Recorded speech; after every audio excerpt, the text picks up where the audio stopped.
Olá, estamos no nosso segundo bloco da aula Cadeia de Valor, movimentação das organizações. Mas antes de conversarmos sobre as atividades interdependentes, gostaria de convidá-la a participar do Clube Amigos da Boa Nova.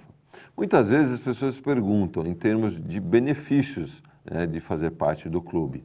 Então a gente faz um convite diferente hoje.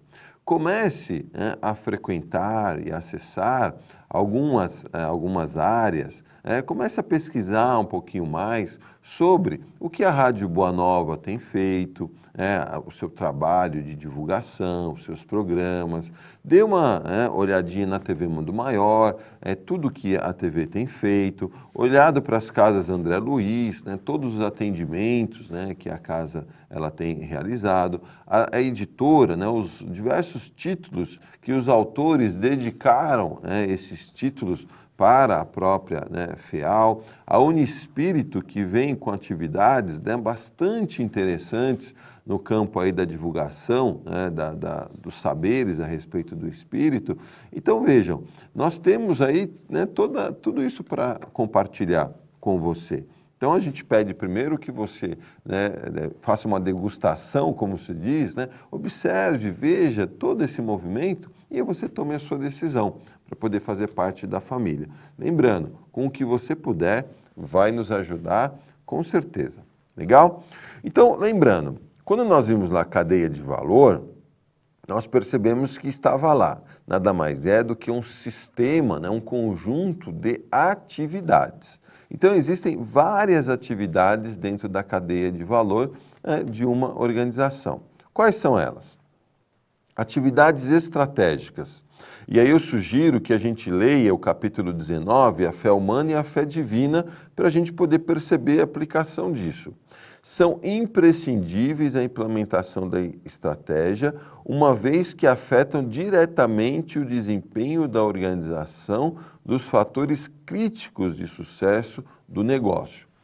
Muitas vezes o que a gente percebe no dia a dia das organizações, mesmo das organizações sociais, em que os empreendedores sociais veem ali uma necessidade na comunidade e começam a desenvolver uma atividade, é justamente essa ausência de uma visão estratégica frente à sua escolha.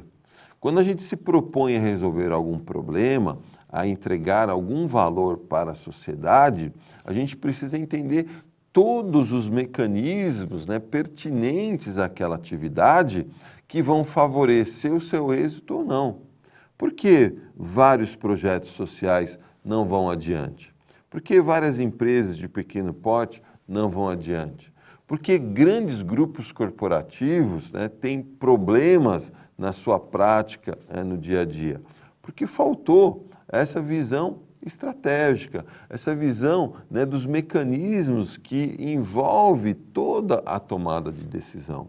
Então, a fé humana e a fé divina, esse trecho, nos dá essa dimensão do quanto a gente precisa confiar em nós, no nosso talento e também na providência divina para que as coisas deem continuidade. É que muitas vezes, diante da dificuldade, a gente vê muitos irmãos, muitos companheiros desistirem. Então a ideia é que a gente esteja cada vez mais alinhados com essa percepção mais de longo prazo sobre as nossas decisões dentro das organizações que a gente opta ser voluntário ou mesmo ser ali um trabalhador remunerado. Legal?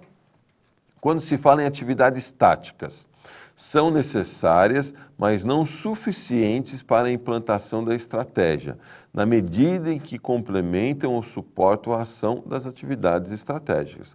Devem ser asseguradas numa perspectiva de otimização na relação custo-benefício. Então é interessante que, se a gente lê lá no Evangelho o emprego da riqueza, a gente vai entender um pouquinho essa questão. Ora, se eu estou me responsabilizando de implementar aquilo que eu identifiquei dentro de um aspecto estratégico, eu preciso compreender que o resultado que eu vou gerar ali vai ajudar a todo mundo. A conotação de riqueza aqui não é só da questão do dinheiro, mas da riqueza, da sabedoria, do saber, de se ampliar a compreensão sobre as coisas que nos cercam, que isso também é uma riqueza. Quanto mais nós caminhamos na nossa trajetória evolutiva, nós vamos entendendo que a verdadeira propriedade, a verdadeira riqueza, ela está justamente nas coisas do Espírito. Se hoje nós temos dificuldade de viver isso integralmente, mas nós já temos a compreensão que esse é o caminho, nos cabe dia a dia fazer as nossas escolhas. A gente sabe que é difícil, a gente sabe que é desafiador, mas estamos aí justamente para aprender. E muitas vezes o próprio mecanismo do mercado, o próprio mecanismo da sociedade, a complexidade das coisas em torno de nós, nos levam a repensar a nossa forma de fazer as coisas. Então, quando eu estou disposto a empreender algo nesse sentido, que eu compreenda a relação custo-benefício, o quanto que aquele público a qual eu resolvi atender dentro de uma necessidade, seja física, seja de segurança, social, de autoestima, lembrando lá de Maslow, com certeza a gente vai se empenhando cada vez mais e atingindo isso com mais propriedade no nosso dia a dia.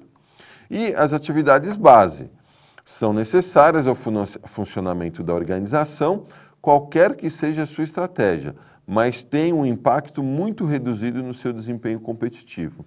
Por quê? A partir do momento que eu pensei em fazer algo e os meios de fazer isso de forma adequada, ora, a prática ali é só executar. Então, o nosso desafio é que a gente faz o contrário. A gente sai fazendo para depois pensar no como e depois pensar o porquê. E aí é onde as coisas geralmente dão errados, Seja em grandes planos de transformações das organizações que a gente atua, ou seja nos detalhes do nosso dia a dia. Muitas vezes a gente vai organizar um evento em família, então a gente primeiro pensa no fazer para depois questionar a questão do como e do porquê. E de repente chega lá naquele encontro familiar, esqueceu alguma coisa, aí tem que sair para o mercado para comprar, aquela confusão. Então o nosso exercício é a gente ir pensando cada vez mais nos detalhes que nos cabe frente a todas as atividades dentro da cadeia de valor. Legal? Maiores detalhes no nosso próximo bloco.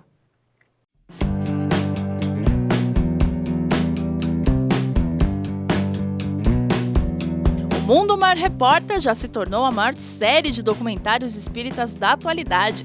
Por isso, preparamos para você o DVD Mundo Mar Repórter, edição especial volume 1, com 3 edições do programa. Mortes coletivas. Esses irmãos que passaram por essas grandes tragédias, eles são socorridos imediatamente. O Evangelho segundo o Espiritismo. Esclarece o ensinamento do Cristo, porque Jesus não pôde falar tudo que queria falar na época. E depressão.